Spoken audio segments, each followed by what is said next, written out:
Pues segunda hora, familia. Vamos a entrar ahora ya con lo que hemos dicho.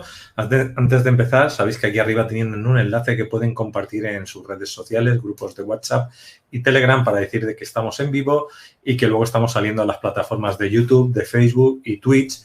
Para la gente que nos quiera seguir, si os suscribís, pues estaréis al tanto de todo lo que vamos haciendo. Y vamos a saludar ya a José Luis Jiménez, aquí desde Barcelona. ¿Qué tal, José Luis? ¿Cómo estás? Hola, Luis. Buenas tardes. Muy bien. ¿Y tú qué tal? Muy bien, muy bien. ¿Cómo van las ventas del libro? Bueno, espero que bien, porque a mí se me han agotado los que tenía. No tengo ninguno de los que me pidieron los amigos lectores, ¿no? Que los quieren firmados y dedicados, pues me los piden y yo se los envío. Yo no tengo ninguno, tengo que volver a pedir otra vez, a comprar a Amazon. Así que espero que en Amazon también estén funcionando bien. Cuando veáis el libro, abajo hay una descripción en Amazon que si ponéis una... Es decir, si habláis bien del libro, lo posicionan y entonces es más visible para la gente que estáis en Amazon. Recuérdanos el título, José Luis. Bueno, es Evolución. El título es Evolución. No tenía preparado nada porque no íbamos a hablar del libro, pero bueno, puedo buscar una carátula en un momentito, más que nada, para que lo puedan ver los amigos. Y un recordatorio para que la gente sepa que tiene que comprar. Sí, no, más que nada es porque no lo tenía previsto hablar del libro. Veníamos a hablar de los cátaros. Y vamos a hablar de los cátaros. Simplemente prepárate si quieres la foto para luego y luego al final lo volvemos a recordar para que la gente vea en la portada y entramos ya si quieres con los cátaros. Bueno, pues muy bien, lo dejaremos entonces para luego, para no perder el tiempo. Sí. Y hemos hablado ya en varias ocasiones de cátaros, de templarios, de la ruta de los cátaros, de la ruta de María Magdalena. De alguna forma todo esto está intrincado y relacionado, ¿no? Bueno, quiero recordar una vez más que si me permites ya que comparta, iré mostrándolo. Todo esto que estamos diciendo, lo que ahora vamos a hablar y las imágenes que vamos a mostrar, todo de alguna forma lo van a encontrar en estos tres libros a los que siempre hemos hecho referencia. Es una trilogía en la que recoge todo lo relacionado con María Magdalena, con los cátaros y los templarios, ¿no? Empezamos con el legado de María Magdalena, luego le siguió el triunfo de María Magdalena y el tercero de la trilogía, que era la revelación del Grial viviente. Bueno, hoy nos vamos a centrar en los cátaros, el catarismo, los países cátaros, a qué se les llama los países cátaros, y también los castillos cátaros. ¿Por qué hay castillos cátaros o cuáles son estos castillos? Bueno, hay que empezar diciendo que el catarismo, los cátaros, al contrario de lo que suelen creer muchas personas, porque se ha ido diciendo durante un tiempo que los cátaros vamos a decir, dicen que se instalaron. Yo no creo que se instalaran, sino que ya existían desde el origen. Y ahora haremos un pequeño repaso en lo que es el sur de Francia actual, la zona conocida como el Languedoc, Occitania, Rosellón y Languedoc. Pues eran seguidores de Bogomil, del obispo Bogomil. Eran los bogomilos que venían de Bulgaria y se instalaron en esta zona de Francia con esta doctrina de corte gnóstico, más bien de estilo maniquea, y que fue la que luego conoceríamos como los cátaros. Bueno, yo siempre he dicho que no es así. Hay una cierta similitud en la doctrina y en la creencia cátara, los cátaros de los que vamos a hablar hoy, y los bogomilos. Es cierto que hay una similitud, pero para nada son lo mismo. Hay muchas diferencias y grandes, y yo siempre hago alusión en las creencias cuando los cátaros, ellos, sobre todo, lo que es la creación la divide en dos seres. El Dios bueno, son dos deidades, el Dios bueno, que es el que hace las cosas buenas, el que crea el alma, y luego está el Dios malo, o también llamado Satán o Satanael, que sería el que ha creado el mundo, el que ha creado lo material, el que ha creado todo lo malo, ¿no? Porque, claro, ellos pensaban que un Dios bueno no podía hacer nada malo. Por lo tanto, lo dividían en dos. Decían, este es el Dios bueno que ha hecho lo bueno y este es el malo, el Satán, ¿no? Entonces, los cátaros, hago esta diferenciación porque ellos lo tenían esto tan claro que incluso repudiaban todo lo material, todo lo que era material y mundano, ellos lo repudiaban. Tanto es así que sus, diríamos, sus líderes, a los que se les conocían con el nombre de perfectos o perfectas, además en el catarismo los cátaros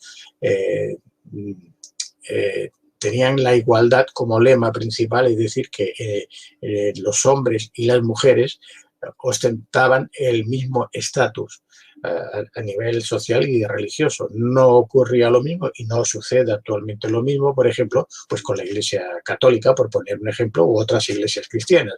Los cátaros, en cambio, que eran cristianos, porque originalmente el catarismo surge precisamente de estas ideas gnósticas, de estos primeros cristianos gnósticos que hemos hablado en otras ocasiones, que eran las enseñanzas precisamente de los seguidores directos de Jesús y de María Magdalena, esos apóstoles iniciales, esos seguidores, la propia María Magdalena, y los escritos que hemos encontrado, que se han encontrado posteriormente, sobre todo en Nag Hammadi y en Qumran, nos hablaban de estos cristianos primitivos que eran de corte gnóstico. Por lo tanto, los cátaros se asemejaban y ellos lo que querían precisamente es seguir esa doctrina primitiva original de los primeros cristianos seguidores de Jesús y de María Magdalena. Bueno, decía que el maniqueísmo, ¿no?, que se había fundado por Mani al principio del tercer siglo después de Cristo, o sea, en el 216 aproximadamente, de ahí surgiría esta idea que era una especie de sincretismo, porque aquí el maniqueísmo de alguna manera tomaba cosas del budismo, tomaba cosas del zoroastrismo y tomaba cosas del cristianismo. Era como un sincretismo, pero siempre de corte gnóstico, como decía, pero no eran maniqueos los cátaros en absoluto, ¿no?, sino que tenían esas similitudes, como he dicho, como los bogomilos también del maniqueísmo. Pero hay un personaje que hablamos también en otro programa, que se llamaba, en este caso, Prisciliano, también se lo conoce como el obispo de Ávila, porque fue ordenado en Ávila, a pesar de que él había nacido en Galicia, en esta provincia romana que nosotros ahora conocemos como Galicia, en el noroeste de la actual España, sobre el año 340, y además procedía de una familia, diríamos, reconocida de senadores romanos, o sea, que no tenía cierta relevancia. Y este personaje es el que iba a adoptar una visión pues un tanto gnóstica, incluso rechazaba, no realizaba los oficios como era la misa, el sacramento de la Eucaristía, etcétera, no lo realizaba como lo realizaba la Iglesia Católica, y por esto fue perseguido, fue acusado de hereje y fue sentenciado, le cortaron la cabeza en Renania en el 385, ¿no?, gracias a otros obispos católicos que le tenían mucha envidia, y el emperador romano de entonces, que estaba en esa zona, pues le hicieron ir para responder a una pregunta, y al final a él y a los que le acompañaban le cortaron la cabeza. Bien, un par de años después, todo esto cambió, la situación. Los seguidores de Prisciliano, los priscilianistas, fueron a recoger el cadáver, los restos, y lo trasladaron hasta lo que hoy día se conoce como Santiago de Compostela. Entonces era Compostelae, campo de estrellas. Allí se enterró hasta que pasaron pues 3 o 4 siglos más y se descubrió la tumba, y bueno, actualmente pues ya hemos comentado que seguramente lo que se conoce como el sepulcro de Santiago en la Catedral de Santiago en realidad es la de Prisciliano. Pero bueno, no vamos a hablar de Prisciliano, pero sí decir que es gracias a Prisciliano, a que él recorría todo este camino, la cornisa cantábrica, el sur de Francia, esa ruta que había iniciado originalmente María Magdalena cuando huye de Palestina para dirigirse a las Galias, que era el sur de Francia, es donde van a salir esos cristianos primitivos de corte gnóstico que van a seguir estando allá en esta zona, en lo que conocemos ahora como Languedoc, y que era parte también de Occitania.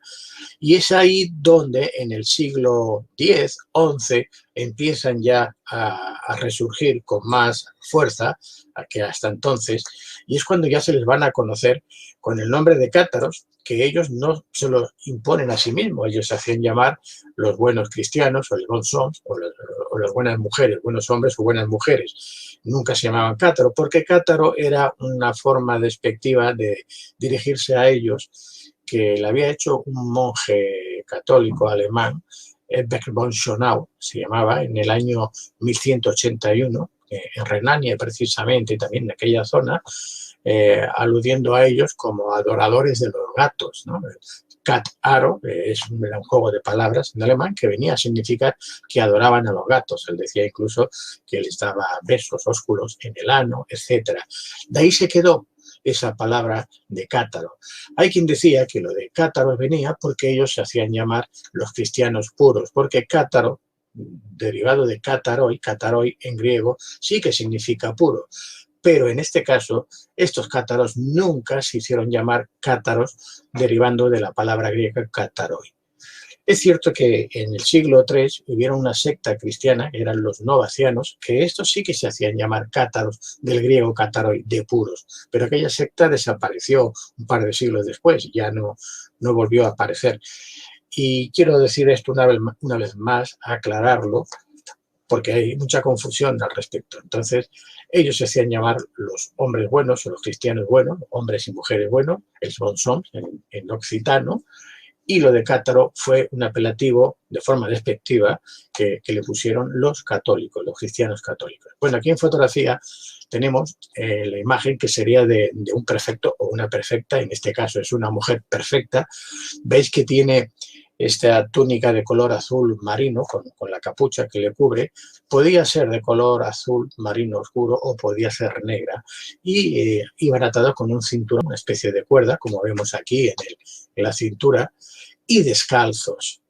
Iban descalzos porque, como os he dicho antes, ellos de alguna forma reprobaban todo lo que tenía que ver con lo material y de alguna forma lo que predicaban era la humildad, la sencillez, la pobreza, ¿no? Muy al contrario de lo que hacían los curas y los obispos católicos de entonces, que nadaban en la opulencia y además y nadaban en la opulencia y en la corrupción, totalmente corruptos. Hasta el propio Papa llegó a reprenderlos por eso. ¿Qué ocurrió? Pues que en esa época, ya estamos en el siglo XII, diríamos que los fieles, las gentes que acudían a la Iglesia Católica, vieron que estos otros cristianos, porque eran cristianos, no tenemos que olvidarlo, pues no les exigían diezmos, impuestos, como la Iglesia Católica, que les exigía el diezmo, ni les exigía realizar toda una serie de rituales que la Iglesia Católica hacía. Allí simplemente había un ritual que se conocía con el nombre de consolamento, era una especie como de bautismo, pero que se otorgaba en el momento de fallecer. Cuando iba a fallecer la persona, se le otorgaba para perdonarle los pecados, para que no se volviese a reencarnar, porque además los cátaros creían en la reencarnación. Decían que el espíritu estaba prisionero en la cárcel que era el cuerpo. De hecho, tenían también otro ritual que se conocía con el nombre de la endura, y era que se dejaban morir de hambre, se encerraban en cuevas, tapaban las cuevas con piedras para que no pudieran salir, y se dejaban morir de hambre cuando ya por algún problema, etcétera, pues no, preferían morir antes que seguir viviendo de esa forma, ¿no? que les tenían perseguidos y bueno, totalmente, como veremos ahora, en una cruzada cruel que prácticamente los eliminó, ¿no?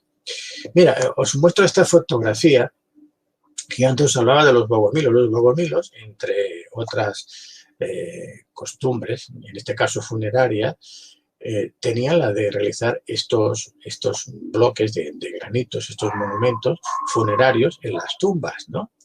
Los cátaros en absoluto utilizaban este ritual funerario.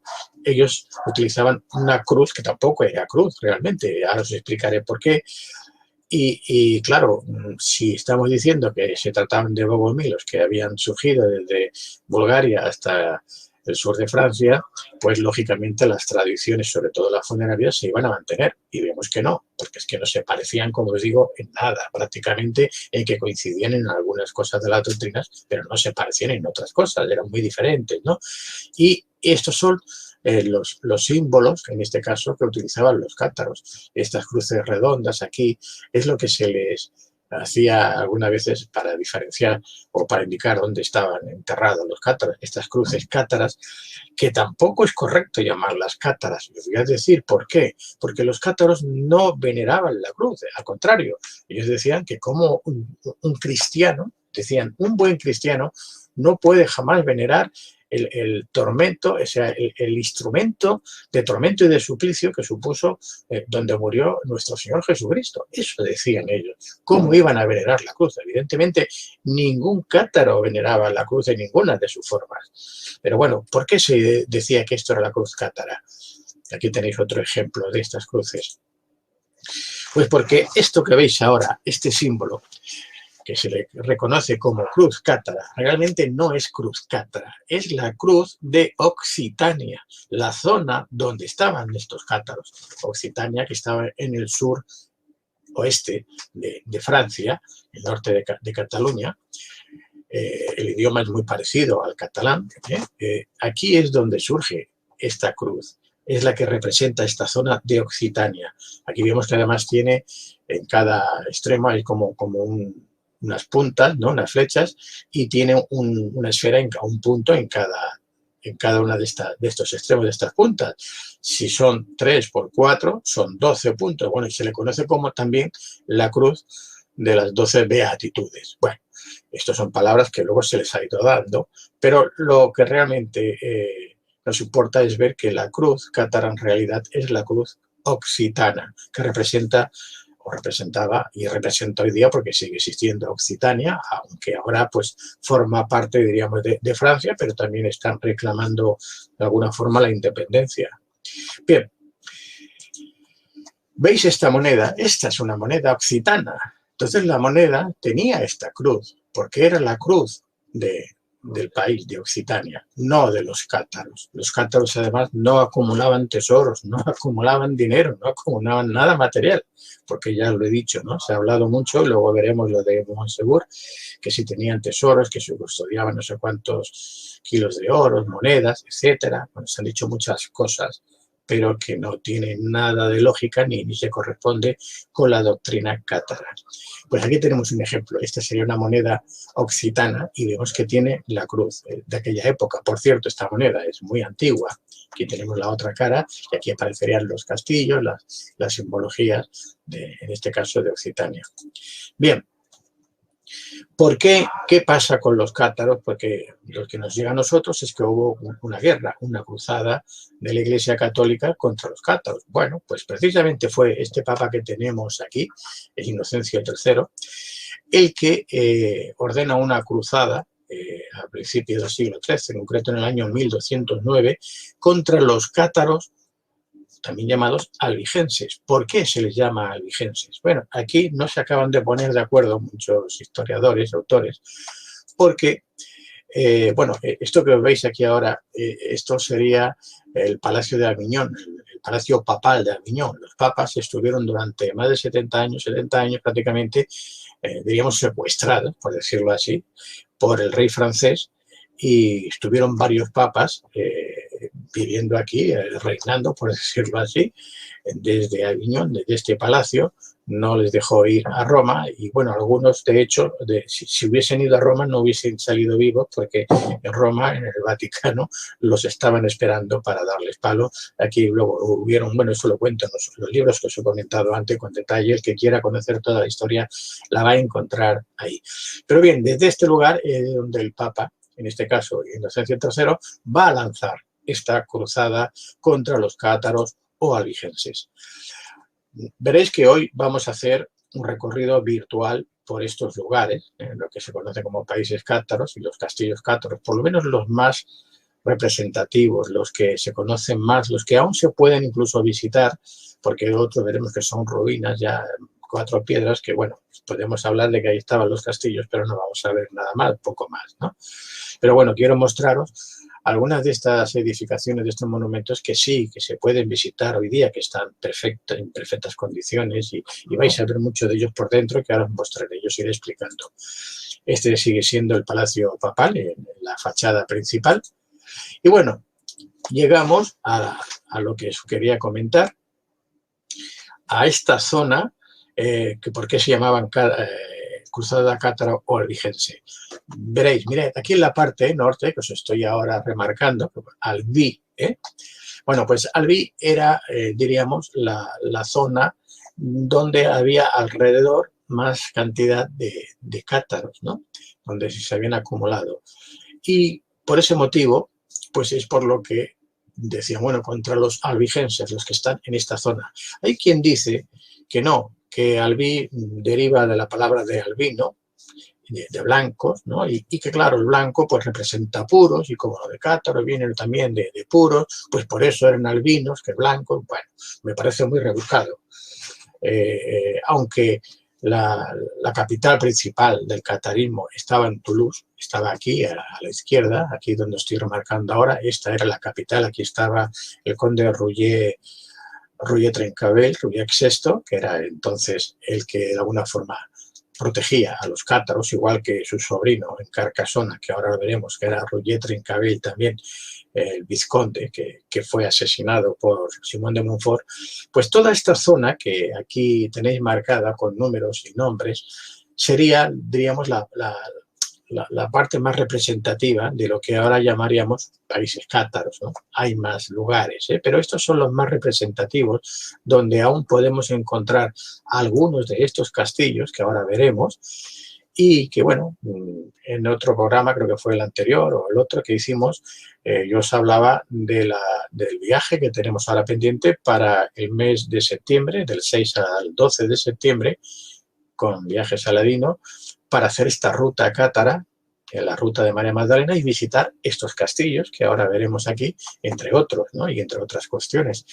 Pues aquí vamos a ver que tenemos Toulouse, como os he dicho, está el canal Midi, Carcassona, que es la capital del Aude, Las Tours, una zona muy bonita, la montaña negra, que veremos alguna foto de ella, Minerva, Béziers, la ciudad, diríamos, más representativa de esta cruzada, de este ataque contra los cátaros, veremos y explicaremos algo de ella, La Grasse, Saint-Hilaire, Mirepoix, Peripertus, uno de los castillos más importantes del catarismo, que vamos a visitar, vamos a verlo, Foix, o Foix en castellano, otro de los castillos cátaros también muy importantes, Montsegur, este sin duda es uno de los bastiones que ha sido más célebre, y por último el castillo de Queribus, que sería ese sí realmente el último bastión cátaro donde estuvieron los cátaros, ¿no? Os hablaré ahora con más detalle de cada uno de ellos. Bueno, voy a empezar ahora en este recorrido virtual mostrando algunos de estos castillos. Este en concreto, aunque no fue de los más relevantes, porque no recuerdo que hubiese intervenido en las cruzadas, pero sí, de alguna forma, es un castillo que se considera del catarismo porque está en la zona, está muy cerca de todos estos castillos, y además es muy peculiar. Es el único que tiene esta fisonomía, fijaos, que parece más una torre cuadrada, grande, que un castillo normal al uso. Vamos a verlo un poquito más de cerca. Esta es la fotografía, imágenes. No sé si os he dicho el nombre, pero bueno, este castillo es el castillo de Arques. Arques está entre Rennes y Château, porque ahora lo veremos al final también, uno de los lugares, y otra zona, y castillo de Puybert, y luego ya los otros castillos que vamos a entrar. Diríamos que están en esta zona. Este es el castillo de Arques. Aquí estamos viendo aún el castillo de Arques. La entrada principal, se accede por aquí, tiene 4 plantas, contando. Se va accediendo por una escalera de caracol, cada planta, rectangular o cuadrada, hasta la parte superior. Y bueno, por las saeteras es por donde se supone pues, que dispararían las flechas, etcétera, contra los atacantes. Evidentemente, para conseguir entrar aquí arriba es bastante difícil, ¿no? Y bueno, aquí en las puertas habían también otros no es una puerta simple, habían doble puerta, reforzadas, etcétera. Y alrededor también existía un muro que protegía a este castillo de Arqués. Aquí lo estamos viendo desde otra posición lateral. Este es el lateral del este, creo. Otra vez la entrada principal. Una vista de esta parte del muro que os decía, externo, alrededor del castillo. Aquí tenemos una vista de uno de los lados. Y bueno, ya pasamos a otro lugar. Y este es un lugar, sin duda alguna, el más relevante de las cruzadas, ¿no? De la cruzada cátara. Es la ciudad de Béziers. En Béziers es donde el ejército cruzado va a llevar a cabo el primer ataque y el más cruel de todos. Aquí estamos viendo el puente romano. Esto que veis es el puente romano, o sea que tiene pues prácticamente 2000 años de antigüedad. El río que cruza es el río Or, da toda la vuelta prácticamente. Béziers está como si fuese una isla. Esto que vemos aquí, esto es la catedral de Béziers, ahora la veremos con detalle, está en el promontorio arriba de todo, y esto era el pueblo de Béziers, que estaba con una muralla todo rodeado.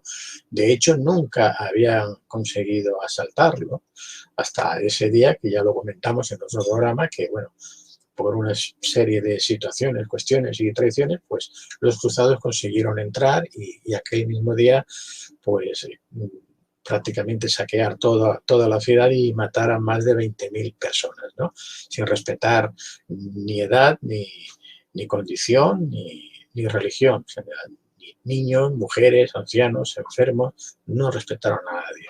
Bueno, esta sería una vista ya más cercana de la catedral de Saint-Nazaire y de Béziers. Aquí la vemos con mejor detalle también.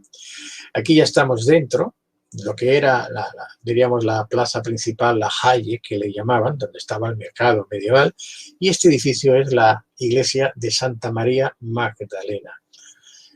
Recordemos que fue un 22 de julio de 1209 cuando los cruzados entran, precisamente buscaban la fecha de la festividad de María Magdalena, el 22 de julio, para atacar, no solo aquí, van a atacar casi todas las ciudades cátaras el 22 de julio, porque era la festividad de la patrona a quien veneraban todos los cátaros, que era a Nuestra Señora María Magdalena. Ya hemos explicado en otras ocasiones el porqué.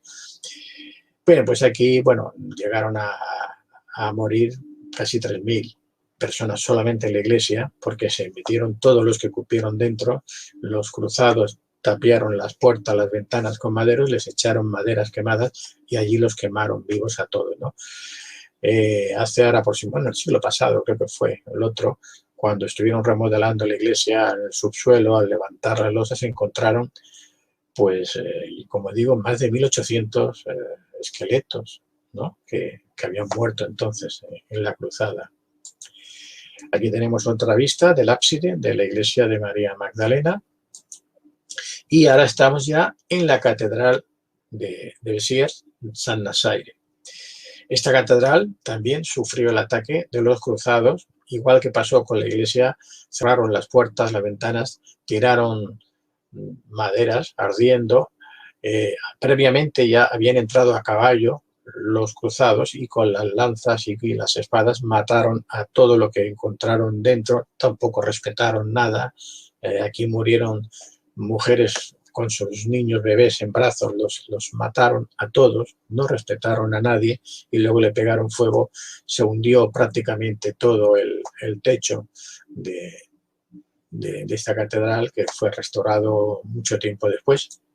Aquí tenemos la fachada principal, la entrada principal. Aquí vemos un lateral de la catedral. Este es el interior de la catedral de Saint-Nazaire. Y bueno, en la plaza que os he comentado hay una placa conmemorativa que recuerda precisamente, está lógicamente escrita en francés, que dice que el Languedoc, que es un país de tolerancia, porque estamos hablando del Languedoc, y de una cultura brillante, que fue, bueno, que fue herida prácticamente de muerte pues, en la cruzada contra los albigenses en el siglo XIII. Creo que recordar que pone aquí. Bueno, y hace un repaso de lo que os he comentado y dice, bueno, pues el 22 de julio de 1209 queda en el recuerdo, bueno, está un poco borrado por esto, pero es lo que queda aquí como recuerdo de lo sucedido en esta masacre. Y pasamos a la ciudad más importante de todas. Estamos hablando en este caso de los países cátaros, que es Carcasona, Carcassonne. Carcasona, aquí vemos una imagen de la cité, la ciudad medieval, la cité medieval de Carcasona, quizás la más bonita, la que se ha restaurado mejor, se ha ampliado ya en el siglo XIX, final del siglo XIX, creo que fue un ingeniero, un arquitecto llamado Violet, si no me confundo, el mismo que precisamente también ayudó a construir parte, luego a restaurar parte de la iglesia de la Catedral de Notre Dame en París. El mismo personaje, no creo equivocarme, es el que restauró y llevó a cabo todo lo que ahora vamos a ver aquí. Es una maravilla. Por supuesto, esto cualquier persona que tenga que hacer un viaje a los países cátaros no puede perderse esta visita y, si puede ser, no un día solo, porque no tendrá suficiente, sino 2 o 3 días para verlo a fondo. Vamos a encontrar muchas cosas muy interesantes. Bueno, esto que vemos es la entrada al palacio, al castillo Condal. Esto está dentro de estos muros, ahora lo veremos todo desde fuera. Aquí estaría el foso y este es el puente para entrar al castillo Condal. Aquí tenemos otra perspectiva desde otro lado de esta entrada del castillo Condal y aquí ya desde el foso que os decía, desde abajo. Esto es dentro de las murallas ya de Carcassonne, lo que son las murallas que circundan a toda la ciudad. Esta sería digamos, la parte sur, la parte que da a los Pirineos, si no recuerdo mal. Son callejones, como veis aquí.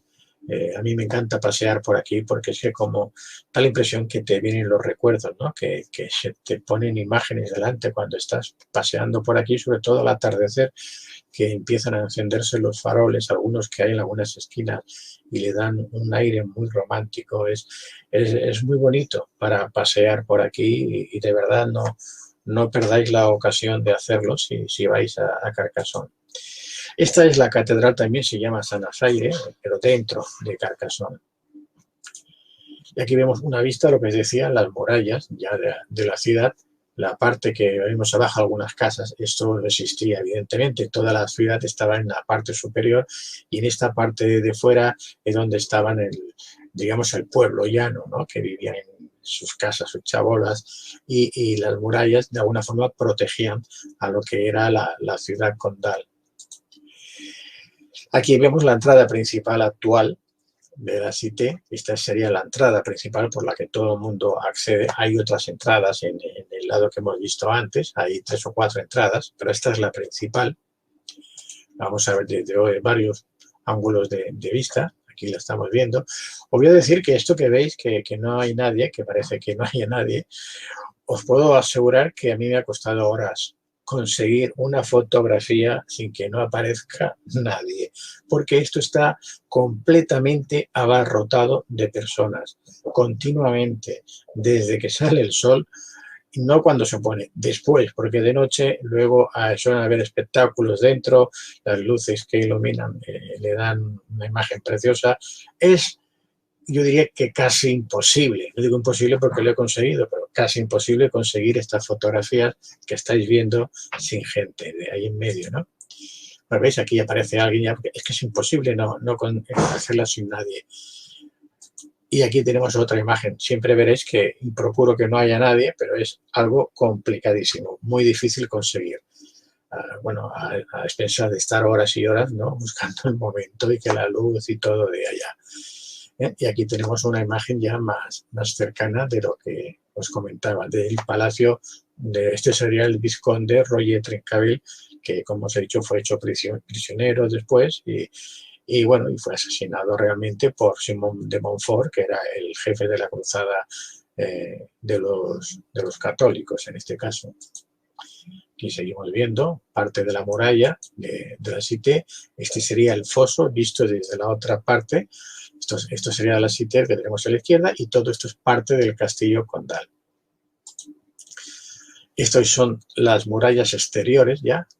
Todo esto es fuera de la Cité, pero son las murallas que podemos ver externas. Hay dos murallas, como veis. No se accede directamente de una muralla al interior, sino que hay que atravesar dos. Aquí lo vemos mejor. Seguimos viendo las murallas. Bueno, esto es una imagen ya del interior de lo que era la mazmorra. Fijaos todo esto que veis aquí, estos orbes que veis aquí. Bueno, habrá quien nos dirá que si es el polvo, que si es la humedad, que si es... Bueno, yo os puedo asegurar que allí dentro, si alguien es sensible, medianamente sensible, va a notar unos escalofríos que no va a poder aguantar mucho tiempo ahí dentro. Estos son orbes de energía, efectivamente, pero energía seguramente de seres que aquí murieron y lo pasaron muy, muy mal. En el segundo libro, en el Triunfo de María Magdalena, cuento cómo se llevó a cabo una serie de interrogación a los herejes, a los cátaros, ¿no?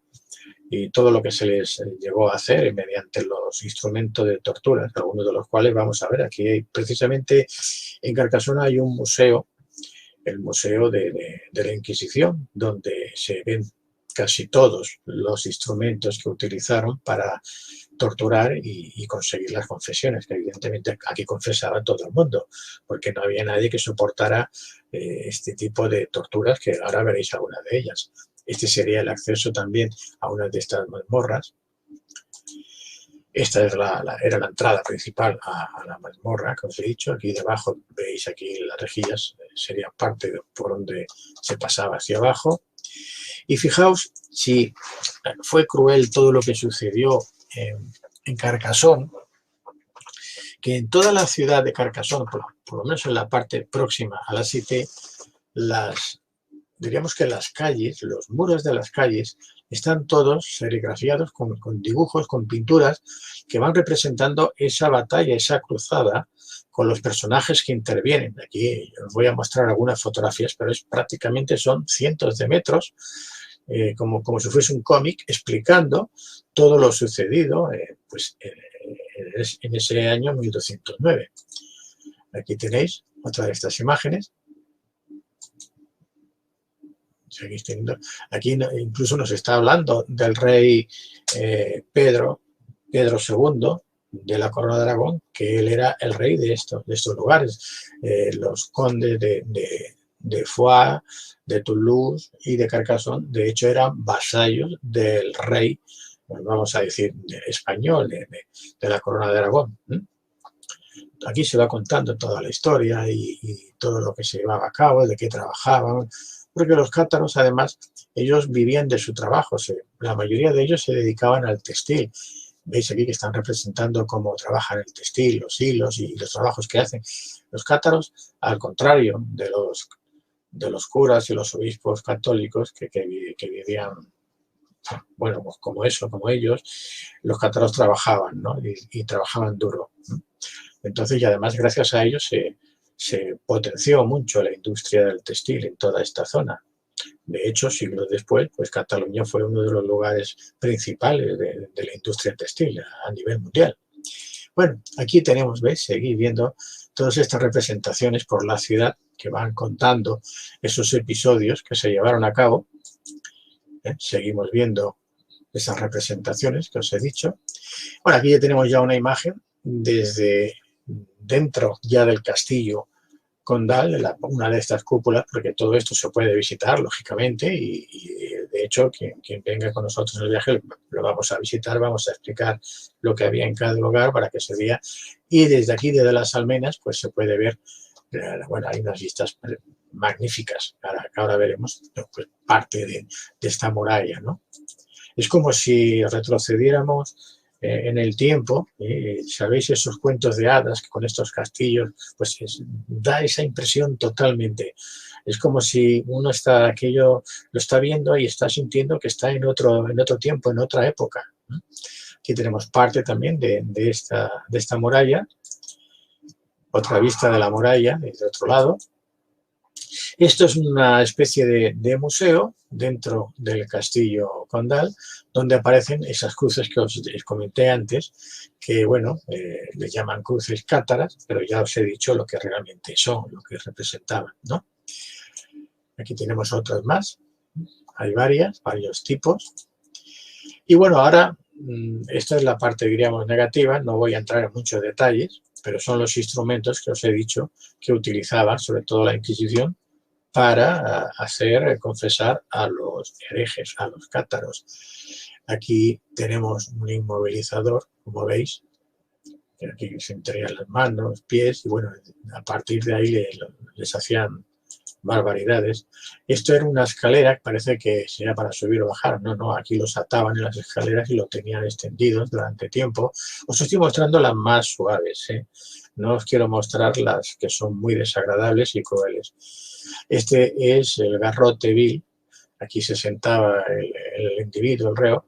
Esto era como una argolla al cuello y por detrás con un tornillo se le iba apretando y le rompían la nuez, ¿no? La tráquea y hizo facto. De hecho, esto se llegó a utilizar en España en la época de Franco para ajusticiar a Antich, que era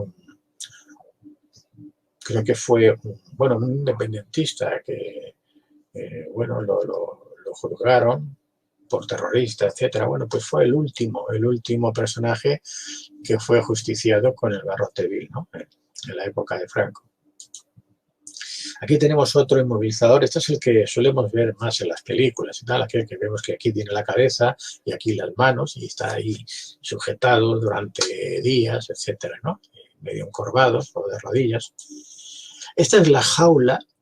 Habréis visto también en algunas películas que aparecen con esqueletos dentro, ¿no? Enteros los esqueletos. Y es que, claro, aquí dejaban, fijaos, dejaban dentro de las jaulas a las personas desnudas, sin nada, sin ropa, sin nada de comer, sin nada de beber.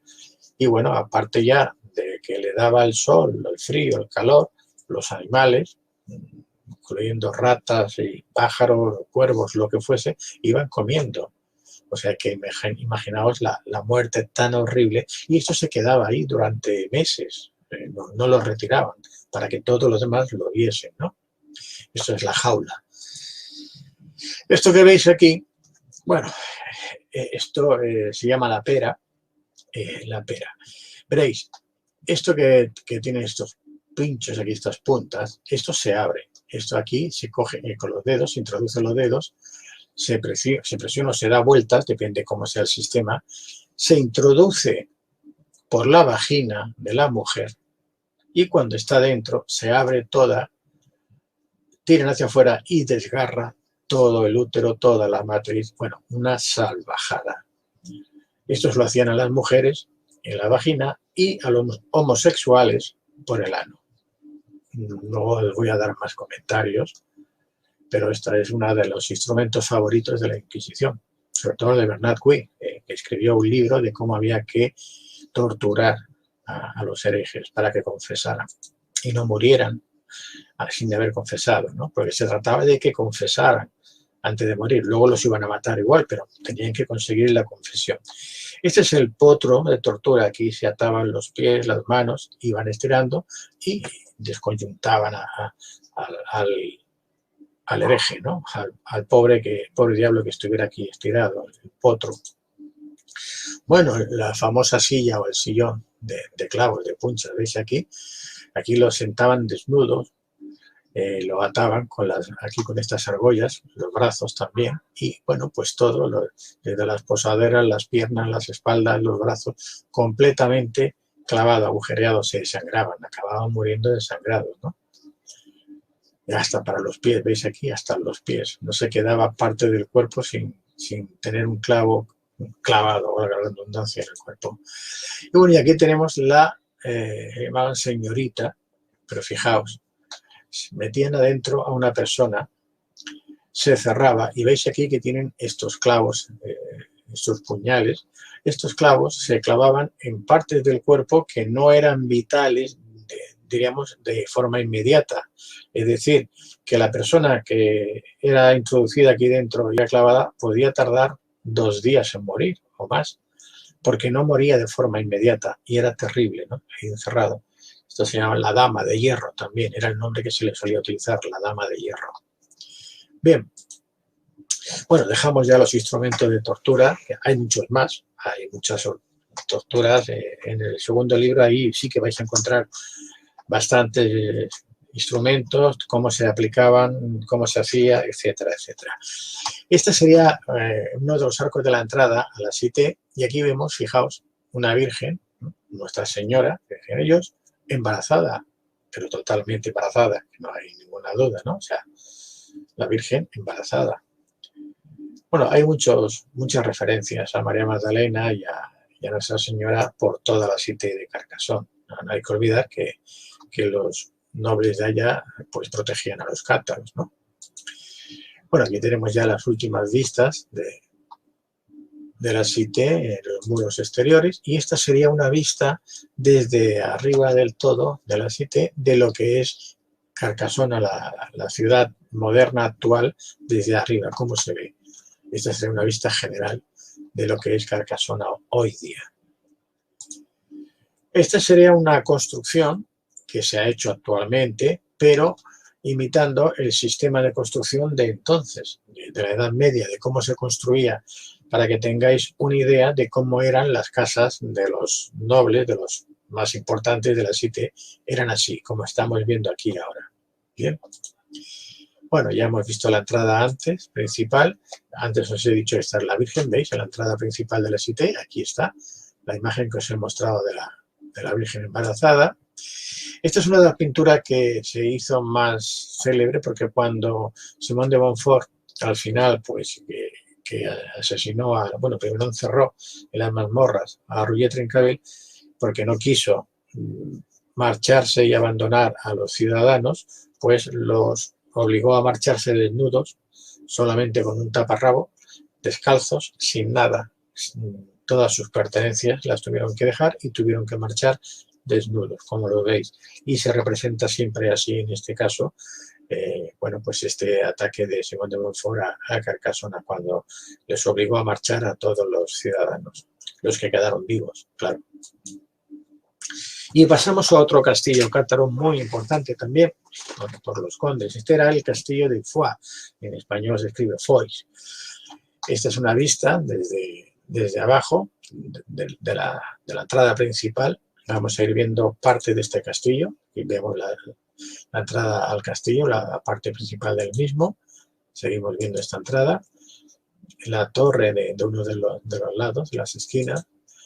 Aquí tenemos la otra torre, con detalles. Es uno de los castillos que están mejor conservados. Se puede visitar por dentro, como ahora veremos, algunas de sus salas, que se han convertido en museos, y que también aconsejo que si se puede visitar, no dejéis de hacerlo. Luego veremos algunas de las vistas de estas torres desde arriba. Ese sería el interior de una de las salas del castillo. Aquí veis como la única ventana al exterior es esta que vemos, que tenéis a la izquierda, y aquí está lo que es la chimenea donde se hacía el fuego.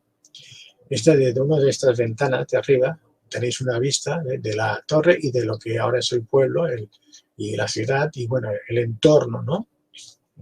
La verdad que las vistas son muy bonitas, ¿eh? Hay un río aquí cerca, lo veremos también. Este es el interior actual, que antiguamente posiblemente sería de las caballerizas o algo similar, o del cuerpo de guardia. Ahora está habilitado como un museo. Y bueno, aquí se exponen pues las armaduras de los caballeros, las bolas que utilizaban de los cañones, etcétera, ¿no? Las armaduras, armas, espadas. Y la vista desde otro ángulo, desde la azotea del castillo, de lo que es actualmente la ciudad de Foix, en español. Bueno, esta imagen aquí realmente es, diríamos que lo más bonito de ver, porque hay que andar, hay que bajar valle, subir, y solamente vamos a encontrar estas 3. Ahí son 4 en total, pero vamos a ver estas 3 torres que se conocen con el nombre de Las Tours. Esto está, os dije al principio, en la zona de que se conoce como la Montaña Negra, ya más cercano al Bi, más al norte del Midi, ¿no? Es una zona también muy bonita para visitar y bueno, aunque se tiene que recorrer bastante, si se quiere ir hasta aquí, se puede acceder a esta torre y alguna de por allá, pero no tienen gran cosa para ver, exceptuando la imagen que ahora os estoy mostrando, que es muy bonita de ver. Y se conoce como los castillos de Las Tours. Y bien, una vez que los cátaros han sido ya de alguna forma conquistados, ya los cruzados han asaltado, se han rendido en Montsegur, que es uno de los últimos bastiones que ahora veremos. Ellos van a huir por este camino que se va a conocer luego como el Camí dels Bons Homes, es decir, el camino de los hombres buenos, que parte desde aquí, desde Montsegur. Aquí veis, no sé si lo veréis, lo voy a ampliar por si alguien no lo ve. Vamos a ampliarlo aquí, ¿veis? Montsegur. Entonces va pasando por estos pueblos, estas poblaciones, hasta atraviesa los Pirineos y llega, esto sería la frontera actual, ¿no? Y llega hasta el norte de la provincia de Barcelona, se llama Santa María de Queralt, en Berga.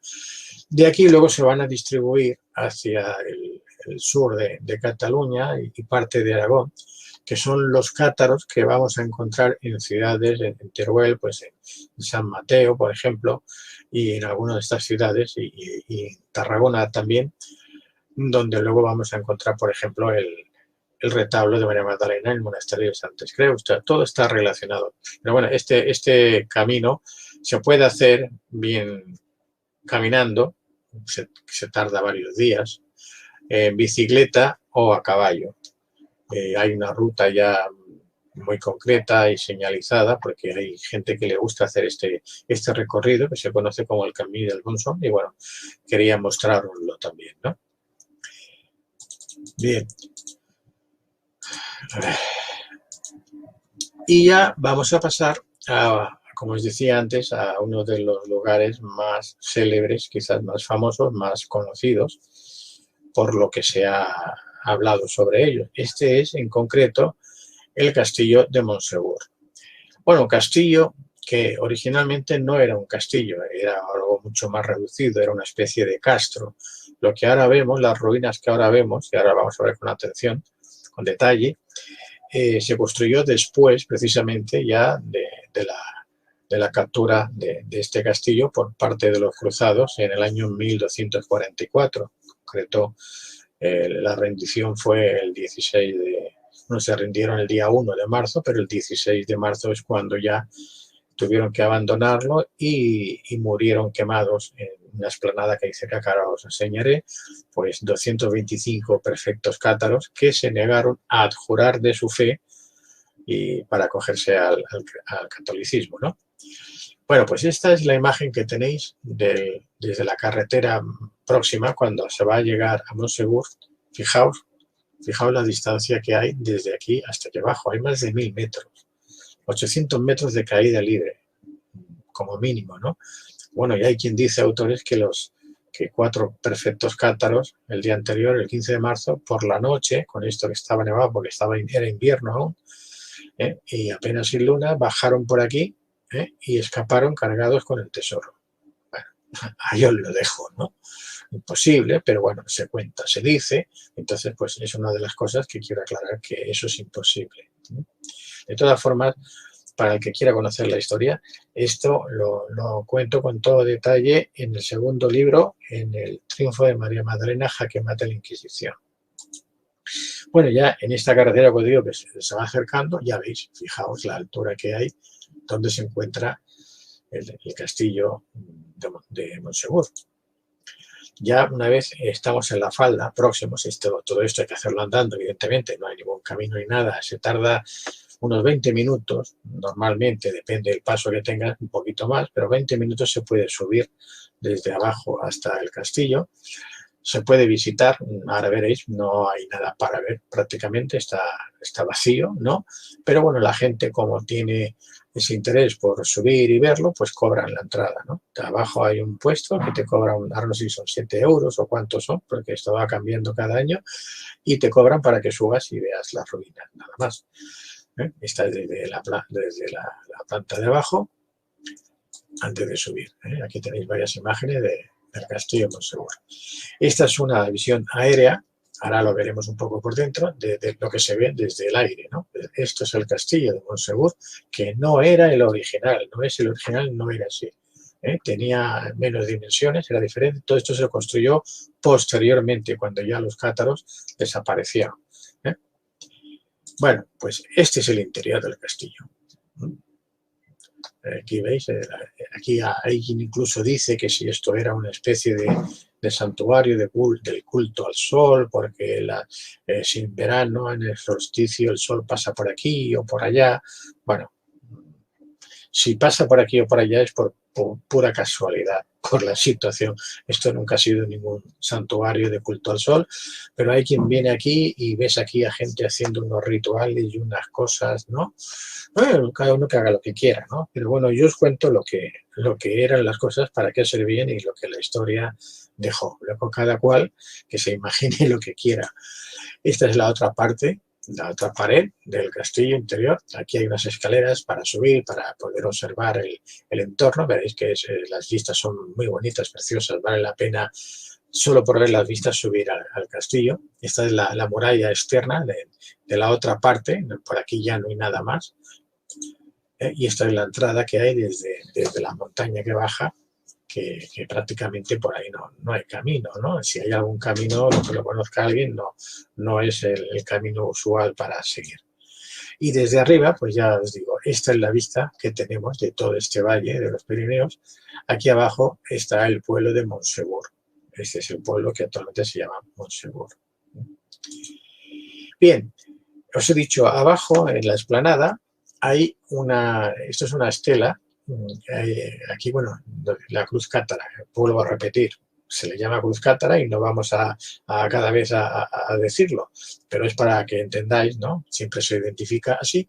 Hay una estela y en la cual se ha escrito, bueno, una especie de versos haciendo referencia precisamente a lo que ocurrió ese 16 de marzo del 1244, cuando esos prefectos cátaros fueron quemados vivos en la hoguera. Aquí la tenéis, la misma estela, visto desde la parte sur. Aquí tiene otra inscripción. Este que veis aquí, estas escaleritas así en la tierra, ese es el camino que lleva hasta arriba. Y son 20 y tantos minutos caminando, más o menos lo que se tarda hasta la cima, hasta el castillo.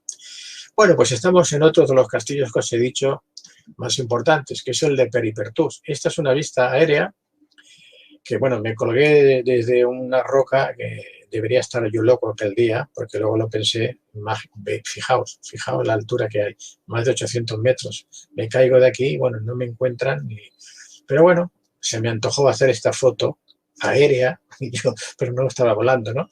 Y la verdad es que es una foto, yo creo que es única, no he visto ninguna así. Os muestro una más del castillo por los alrededores. Este es el interior. Creo que voy muy mal de tiempo, voy a acelerar, Luis, porque te he visto ya que has aparecido, pues voy a acelerar un poco. Este sería también el camino hacia el castillo de Peripertús, es en el interior. Y fijaos la imagen imponente, ¿no? Desde abajo. Otra imagen también, desde otra situación alzada. Los cátaros tenían estos castillos prácticamente, se decían, nidos de águila, ¿no? Porque estaban en unos lugares inaccesibles por completo. Y fijaos qué castillos construían, ¿no? Bueno, este es el del castillo de Puy-le-Orens, que está muy cercano aquí. Voy a pasar rápido, porque no me va a dar tiempo de mostraros todo. Otro castillo cátaro también importante. Y voy a ir rápido, pero me gustaría detener, si me permites un minuto más, es el castillo de Puy-Ver. Es el castillo de los trovadores. En la Edad Media esta era la zona más culturizada de toda Europa, es donde había más cultura. Aquí en el interior de este castillo aún se conservan las salas. Aquí tenemos la entrada principal del castillo de Puy-Ver. Lo vamos a ver con detalle. Este es el interior. Os diré que aquí se han rodado películas, ahora no recuerdo el título de alguna de ellas, pero se han rodado varias películas medievales. Hay una muy famosa dentro de este castillo. Está en la torre principal en la entrada. Vamos a ver parte del interior. Voy a ir rápido porque no me va a dar tiempo. Fijaos, desde aquí arriba, esto que veis es un lago. Hay una leyenda del lago, el dragón y la dama y la princesa. Os la contaré ya en otro momento porque ya no me va a dar tiempo. Dentro del castillo vamos a encontrar tapices de la época en las salas. ¿Veis las salas? Están aún en perfectas condiciones con tapices. Aquí tenemos otra sala. Esta servía posiblemente como capilla para la oración. Aquí tenemos estos tapices preciosos, medievales. Vamos a ver las vestiduras, en este caso, del sacerdote, que en su día, pues aquí acabaría oficiando las misas, porque esto es la capilla, ¿no?, donde lo hacían. Esta es la sala de los trovadores. Aquí vamos a ver una serie de instrumentos medievales de entonces. Aquí tenemos, ¿veis?, el tambor, una especie de flauta o de gaita. Aquí tenemos otros instrumentos, hay aquí una especie de laúd. Fijaos todos los tapices, ¿no?, de una belleza tremenda. Esta es la vista del castillo desde la torre del homenaje, la más alta, mirando hacia abajo, hacia el interior.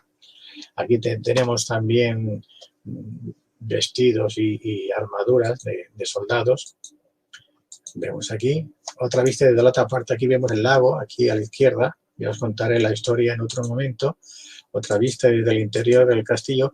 Este que vemos aquí es el castillo de Queribus. Fue el último bastión cátaro. Aquí sí que fue cuando en 1255 ya los cátaros por fin lo abandonaron, lo cedieron ante el acoso de los cruzados. Y bueno, ya desaparecieron, siguieron ese camino que os mostré de Ronson, huyeron hacia Cataluña y aquí ya desaparecieron todos los cátaros. Este fue en el año 1255, el castillo de Queribus. Fijaos, también está en lo alto de un peñasco, como si fuese el nido del águila. Fijaos, conforme vamos llegando, desde lejos se ve imponente, allá a lo lejos arriba, aquí lo tenéis. Os voy mostrando las imágenes rápidas, porque ya me pasaba del tiempo. Está la entrada principal. Hace mucho viento, siempre que vayáis aquí veréis que tenéis que agarraros a estas cuerdas que hay aquí, porque si no el viento os tira. Es una fuerza tremenda en lo que tiene este viento en esta zona. Claro, está arriba del todo y os aseguro que si no os agarráis os tira. Es imposible poder subir o bajar si no estáis sujetados a la cuerda. Esta sería la torre del homenaje, la que tenemos aquí. Hay una, se le llama la columna de la palmera, como veis aquí, realmente es como una palmera, solamente hay una columna central que soporta todo el peso de esa torre, del torreón, las escaleras para subir hacia arriba en forma de caracol y también bajan. Aquí veis, esto ya está tapado. Ahora si vais, no lo vais a encontrar, si veis, porque no sé qué sucedió, algo pasó, pero aquí baja horadando la roca donde era una especie de mazmorra, pero aquí sucedían fenómenos muy extraños. Yo cuando estuve ahí haciendo incluso alguna psicofonía y tal, pues la verdad es que la cosa es para tener mucho cuidado. Y algo sucedió que lo han cerrado. Ya la última vez que fui el año pasado, bueno, el otro, pues con la pandemia no pude ir, y esto lo cerraron. Y entonces ya no se puede acceder, pero aquí tenéis fotos y ya os contaré lo que hay dentro. Este ya es el fondo de esta roca dentro del agujero. Bueno, esta es la azotea, desde aquí las vistas son preciosas, voy rápido, voy a saltar, veis las vistas son muy bonitas. Ya estamos en Rennes-le-Château, no hay castillo cátaro, aunque sí que hubieron cátaros, pero más que nada porque Rennes-le-Château es famoso pues por lo que encontró el cura Berenguer Saunier, que ya hablamos en otro programa de él y de la iglesia de Santa María Magdalena, que bueno, hoy ya no podemos hablar nada más de ella, solamente os muestro las fotografías y lo dejaremos para otro momento, puesto que ya me he pasado del tiempo 4 minutos y no quiero pasarme. Y bueno, pues Luis, esto que he estado mostrando, este viaje virtual, de alguna forma es mucho más extendido también, hablamos en la última vez de la ruta de viaje que haremos, pues también es lo que van a ver. Y bueno, para las personas que no pueden ir, pues bueno, de alguna manera lo han visto, ¿no? Lo han visto de forma virtual, lo que vamos a ver en ese viaje y bueno, conocer un poco la historia también de los cátaros y de los países cátaros. Claro, has hecho un comentario diciendo pues que los cátaros en este caso sufrieron por culpa de los templarios, ¿no? No, eso yo no lo he dicho. No fueron los templarios que los mataron, las iglesias. No, cruzados. Los cruzados, la iglesia del Papa ordena una cruzada y la cruzada, entonces los que intervienen se llaman cruzados, ¿no? Esa cruzada se unen varios nobles, sobre todo franceses, ¿no? Luego también a algunos nobles españoles, pero sobre todo la mayoría son franceses, que se unen para atacar a estos cristianos que se llaman cátaros, pero son cristianos, ¿no? Que la iglesia los trata de hereje por una cuestión económica, porque les estaban quitando los fieles, porque los fieles se iban con los cátaros, ¿no? Entonces son los cruzados. Los templarios, al contrario, llegaron a defender a los cruzados. Es todo lo contrario. Vale, y luego cazaron a estos mismos a los cruzados, ¿no? Por decir de alguna manera, el rey francés. No, vamos a ver. El rey francés era de los cruzados, ¿vale? Era de la iglesia, ¿de acuerdo? Y el Simón de Montfort era conde, ¿no? El conde de Montfort, tal. Cuando se acaba la cruzada, que se acaba en el año 1229, surge un periodo de cierta estabilidad, pero aparece la Inquisición, la Santa Inquisición de la Iglesia. Y con la Inquisición llegan a matar a muchos más cátaros, muchos más herejes que en la propia cruzada. Luego, un siglo después, en el 1307, el famoso Viernes 13 de 1307, el rey francés ordena la detención de los caballeros templarios del Temple, que no tienen nada que ver con los cruzados. Sí. Ahí a lo mejor te has confundido. Sí, me he confundido. He escuchado y he cruzado. Pero bueno, ya tenemos tiempo, si no, yo encantado de explicarte lo que quisieras y lo que nos preguntasen. Yo la verdad es que pensaba que iba a tardar menos, pero he visto que me he extendido. Otro día, si quieres, hacemos un programa especial tertulia y te preguntamos todo lo que podamos. Sí, exacto. El próximo, pues hacemos tertulias para que me vayan preguntando cosas que siempre se quedan pendientes, que no hay tiempo, pues que los amigos se las vayan apuntando, que te las manden si quieren, no sé, si te las mandan a algún sitio o algo, pues si tengo que buscar algún dato que no recuerdo y así yo les puedo responder a todas las preguntas que tengan. Perfecto. Bueno, antes de salir, deciros que tenéis 2 viajes. El primero del 6 al 12 de septiembre, viaje a ruta de María Magdalena y Países Cátaros, con José Luis Jiménez, lógicamente. Tenéis la estructura en Aulas Pandora.